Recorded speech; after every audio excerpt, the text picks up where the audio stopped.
back at Capital Casino playing in the 1-3 game, playing for $500. Today's session, I expected that people would try to bluff me more than usual because the last week's vlog, I made that big laydown with Ace King, and I thought that they might try to put me to the test more often. 35 minutes into our session, we find pocket aces. There's an aggressive opponent who opens for 15. I definitely want a 3-bet here to 45. Everybody else folds out, and he puts in the call. We're going to head off to a flop with $94 in the center. Flop comes out very wet and in my opponent's range of Jack 10-7. Not the greatest flop in the world, and he checked it quickly. The big question is whether we play this fast to deny equity to someone who might have a draw, or to slow down and not bloat the pot any more than it already is. It's a tough decision. I can go either way on this. This time against this opponent, I decided to check it back. My main reason is I think he's capable of putting me in some tough spots on some turn cards, and I didn't want to have to face a big bet if it happened. So I check. Dealer puts up probably the worst card in the deck of a 8 of clubs. Now there's a one-liner to a straight, and my opponent leads for $20. His bet size was a little suspicious. I mean, if he was trying to bluff me, wouldn't he use a bigger sizing? So either this was like something that was pure value, or maybe he was trying to get a cheap draw for a hand like a flush draw, maybe king, queen of clubs. I call. The river card comes as a 10 of spades. If he had 2 pair, he's either going to have a full house or he got counterfeited. And when he checks it over to me, I'm trying to think whether I can get any value. Maybe if he had a weak jack. I don't think so. I don't think there's any value to be had. So after some thought, I decided just to check this back. He rolls over a pair of 8s. So interesting hand. I haven't had much to play with in the last hour or so. So when I had a chance to get a little feisty with 8-6 of hearts from the hijack, I decided to do so. There was 2 limpers. I raised to 25 with my 6-8 of hearts. Get a call from the player on the button with a short stack, and he has a very tight range. The big blind decides to put in a raise, and he makes it 85. So $60 more. And I've been watching him and several other players, and I've been developing a pretty good read on people, and I think he has 2 big cards like ace king or ace queen. And I figure if I hit a 8 or a 6, I can probably call him down, and if I get something better than that, I can probably stack him. So I put in a very loose call. Player behind me goes all in for less, so he only had $80, so there's a $10 side pot. So we're going 3 ways to a flop. One player is all in. Flop is probably a very scary flop, especially for someone with a hand like 8-6. It comes 10-6 deuce all clubs. My opponent decides to bet $100. And as I said, I've been developing a read on him, and I feel like he's doing this with basically all his overcards, and of course all his overpairs. But I don't think he has an overpair. I think he just has overcards. He could have a flush draw. He could have a flush, but that's hard to do. It's hard to flop a flush. So I call for the $100. He jams all in on a 10. Why would he jam all in on a 10? I mean, if I'm calling on the flop, it looks like I have a 10 in my hand or a flush draw. And it definitely doesn't look like he has a 10 in his hand. If he's trying to represent an overpair, why would he jam on a 10, right? Because I could easily have a hand like Jack 10, Queen 10, whatever it might be. So it really looks fishy to me. Granted, there are a lot of cards that might kill me, like a club, like a ace or a king or a queen. I just don't think he has it. I think he's just trying to force me out, get heads up with the other player. So I make the call with a pair of 6s. Hoping for no club on the river, and we get a 2 of hearts. He kind of says, I think you got me. And he rolls over ace, king of spades. So had a good read, and it turned out to be correct. The other player on the button happened to have queens, so he ended up taking down the main pot. Player opens for 15 in front of me. I raise to 45 with ace king suited. Get a cold call from the player in the number 9 seat. He doesn't have a very big stack, maybe a little under $300. Everyone else folds out except for the original player who put in the 15. His stack is bigger. He has about $600 or $700 in his stack. So I'm really kind of concentrating on him. Three of us go off to a flop with 139 in the center, and the flop comes out 9-8-3 rainbow. We do have a club on the board, so we do have some sort of backdoor flush draw. First player checks. I decided to bet 85, and looking back on this is just the wrong size to do this. A much better bet sizing would be about 1/3 pot. That way I get the information I might need without actually bloating the pot any bigger, especially when I don't even have a pair. Player in the low jack puts in the quick call. He could have a wide variety of hands at this point. He just lost a big pot a little while ago, and I think that he might be a little bit steamed. So he can be calling with anything from Jack 10 for a straight draw, 2 overcards, and a backdoor flush draw. There's a lot of possibilities. The other player also puts in the call. I'm not quite sure what he has. Maybe he has a hand like mine, ace king, ace queen. Turn card comes as a 9 of hearts. Not a good card. I don't pick up any additional equity. First player checks, I check. Person in the low jack jams all in for 155. Player folds, and now it's up to me. I don't like the spot, of course, because I don't have very much. I have ace high. What can my opponent have?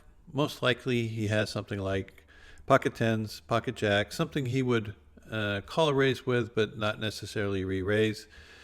There's a small chance he has a 9. I think that's a small chance. So I'm really trying to figure out the math for calling down with 2 overcards against a hand like tens or jacks. According to the pot size in his bet, I need about 22% equity in order to make this call correct.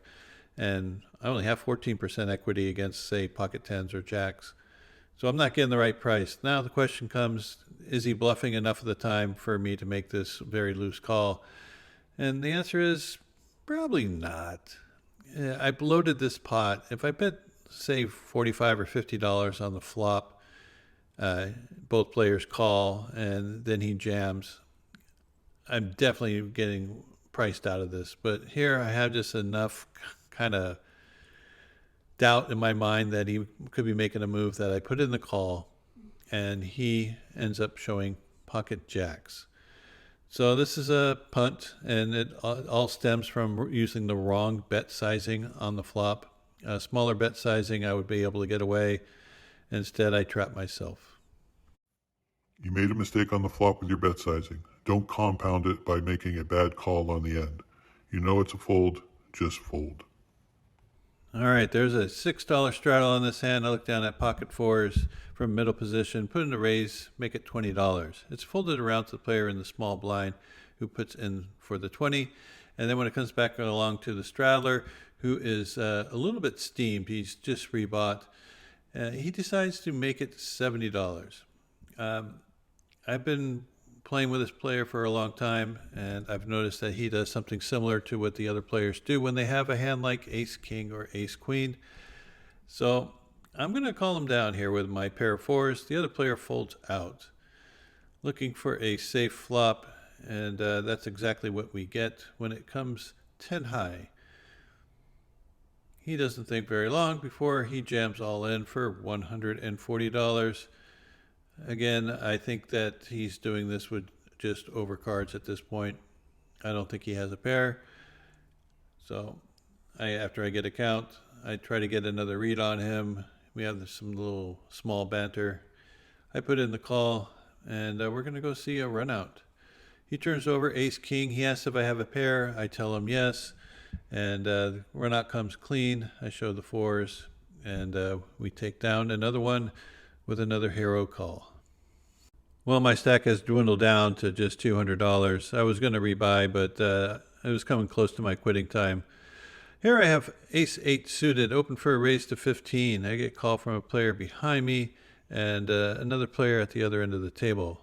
So the three of us go to a flop that comes out king high with two spades. So good flop for my hand. I have the nut flush draw. First player checks. I'm going to bet this thing for $20. I get a fairly quick call from the player behind me. The other player folds out, and my initial sense was that the player behind me was on some sort of draw. Turn card comes as a king of clubs. Great card for my range. Doesn't complete any of the draws, not even mine. I decided to bet for $30. Kind of on the small sizing. I figured if he had a king, he would definitely want to put in a raise so I don't get a draw at whatever hand I might have. And if he has the draw himself, he would just flat. And he just flats. So that kind of confirms in my mind that he was drawing at this point. So when the four of clubs comes, it misses everything. I decided to bet for $55. This is just in case he had a hand like a 9 or a 6 and was getting sticky and thought maybe I was loose. And he just jams over the top. Now, if he had a 9 or a 6 or even a 4, I think he would just make a crying call if he was going to play this hand. I don't think he would turn his hand into a bluff. If he has a king, I thought he would raise on the turn. And so unless he has a full house with a hand like pocket 9s or pocket 6s, I don't think he has anything. I think he has a draw that missed, maybe something like 7-8. Maybe he has like Jack 10 with spades and that he missed, and he just thinks I'm weak, which I definitely am. So I think his read is good, and I think that he is capable of just jamming with a missed draw. And I'm just going to look him up. I think I have the best hand with ace high. He turns over 7-5 of diamonds. So our ace high is good. Hey guys, I got a quick announcement. I'm going to be taking a family vacation next week, so don't think I'm going to be putting out a vlog. And also, I'm going to be making a road trip. And I'm not going to the WSOP this year. Instead, I decided to take 2 weeks and head down to Southern California to play in the Los Angeles and San Diego area. So I'll give you more information as the time comes closer. But I'm going to be making this trip, and I'm not going to be playing any 1-3 games. So we'll see how it goes, and I'll keep you along for the ride. This is day 2. I'm lost $40 that first day. Here I have king queen offsuit from under the gun. I put in a raise to 15. I ended up getting 2 callers for the 15. So we're going to go 3 ways to this flop with $49 in the center. Well, we get to see a flop that comes out ace 7 with 2 spades. I have the king of spades. I decided to check this thing, and it gets checked around rather quickly. So I don't think anyone has too much. Turn card comes as a 9 of spades. I think this is a good hand to go ahead and barrel. I could have been a slow play in an ace, or I could have something better than a pair of 9s, like say a pocket pair 10s and up. I bet 20. First player folds, button puts in the call. River card comes is a 10 of clubs, complete brick. I miss everything, but I do have the spade blocker, and I get a sense that he wasn't too strong when he put in a call there. So I can still represent an ace, get him to fold hands like a pair of 9s, maybe even if he had a straight draw, made a pair of 10s. Anyway, I bet the $65, and he goes into the tank. Thinks for a very long time. It looks like he's going to be making a call by the way he's counting out his chips.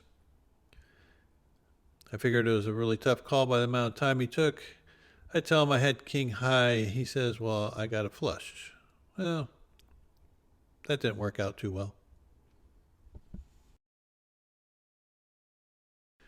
I've been fairly quiet so far today. There was 2 limpers in front of me, and I looked down at 2 9s on the button. Going to be putting a raise. I make it $20. Player in the small blind who just got stacked the previous hand decides to make it 85. He has 500 in his stack, and everyone else folds out. I think he's kind of slightly tilted, but I still think he's playing a decent range.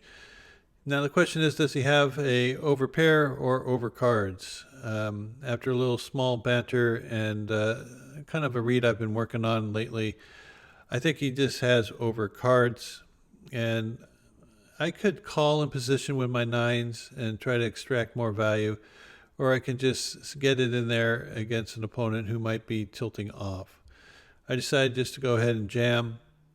Looking back on this, I think just flatting, I might get more value out of my hand than just jamming. But I'm pretty sure he has a hand like ace king, ace queen, maybe even something as low as king queen or ace jack. Anyway, he goes into the tank for a long time. I can tell he's not in love with his hand, so I don't even think he has ace king. I think it's weaker than that. Finally, he ends up deciding on letting his hand go, and he tried to flash the camera that he had ace queen. So I think a call probably would have been best in this spot, but I just decided to put the pressure on and went with a jam. Next hand we get involved in, we're in the low jack with two queens. Put in a raise. We end up getting three people putting in the call, so we're going to go four ways to this flop with 63 in. Flop comes 7 deuce deuce with two clubs. Really good flop for my hand. I put in a bet for $20 after the small blind checks. Player behind me puts in the call, so does the player on the button, and the small blind just makes the call also. So we have a pretty good sized pot brewing. We got 143 in, and I'm pretty sure we have the best hand. The only one I'm really worried about is maybe the small blind might have a deuce in their hand. Turn card comes is a 9 of diamonds. Great. It doesn't complete any flush draws. The small blind now decides to lead out for $60. Kind of an odd line. I figured if they had a deuce, they probably would make it bigger. So I'm thinking maybe they have a 9 here, like a 9 high flush draw or a flush draw with a 9 in it. I decided just to call, and the other two players fold out. River card comes as a 6 of diamonds. Good card for me. Doesn't complete the flush. He quickly checks it over. Now it's all about how much will he pay with his pair of nines. I decided to bet $110. This could look like I had maybe a flush draw and missed. It doesn't really look like too much else. He tanks for a little bit and finally, after about 30 or 40 seconds, decides to put in the call. Of course, I'm pretty happy to see that because I'm sure I'm good at this point. I roll over my queens and he just tosses his hand in the muck and we scoop that one. I got two people limping in early, and I have ace-8 offsuit. Not a great hand, but I'm going to go ahead and put in a raise here, trying to isolate the player to my right, who's a weak tight player.